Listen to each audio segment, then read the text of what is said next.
അഖിലേന്ത്യാ ജനാധിപത്യ മഹിളാ അസോസിയേഷൻ സംസ്ഥാന സമ്മേളനത്തിന് തുടക്കമായി. അഖിലേന്ത്യാ ജനറൽ സെക്രട്ടറി മറിയം ധാവ്ലെ സമ്മേളനം ഉദ്ഘാടനം ചെയ്തു.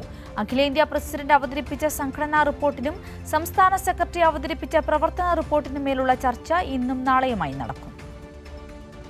3 ദിവസം നീണ്ടു നിൽക്കുന്നതാണ് 14ാമത് ജനാധിപത്യ മഹിളാ അസോസിയേഷന്റെ സംസ്ഥാന സമ്മേളനം.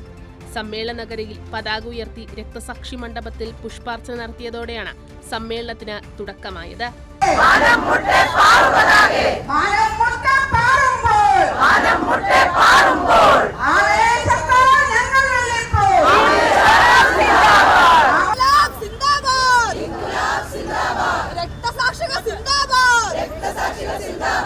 അഖിലേന്ത്യാ ജനാധിപത്യ മഹിളാ association general secretary Mariam Dhawale സമ്മേളനം ഉദ്ഘാടനം ചെയ്തു.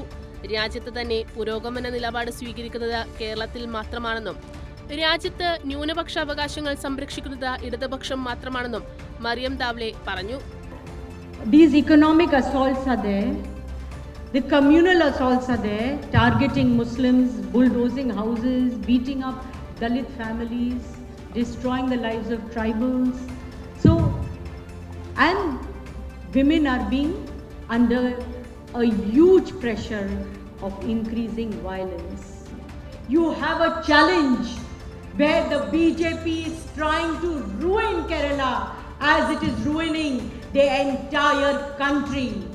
തിരുവനന്തപുരം AKG ഹാളിൽ പ്രത്യേകം സജ്ജീകരിച്ച കാനത്തിൽ ജമീല നഗറിലാണ് സമ്മേളനം നടക്കുന്നത്. അഖിലേന്ത്യാ പ്രസിഡന്റ് PK ശ്രീമതി സംഘടനാ റിപ്പോർട്ടും സംസ്ഥാന സെക്രട്ടറി CS സുജാത പ്രവർത്തന റിപ്പോർട്ടും അവതരിപ്പിച്ചു. റിപ്പോർട്ടിന് മേലുള്ള ചർച്ച ഇന്നും നാളെയുമായി നടക്കും. ഇതിനൊപ്പം പ്രമേയങ്ങളും ഇന്ന് സമ്മേളനത്തിൽ അവതരിപ്പിച്ചു. വ്യാഴാഴ്ചയാണ് പുതിയ ഭാരവാഹികളെ തിരഞ്ഞെടുക്കുക. കൈരളി ന്യൂസ്, തിരുവനന്തപുരം.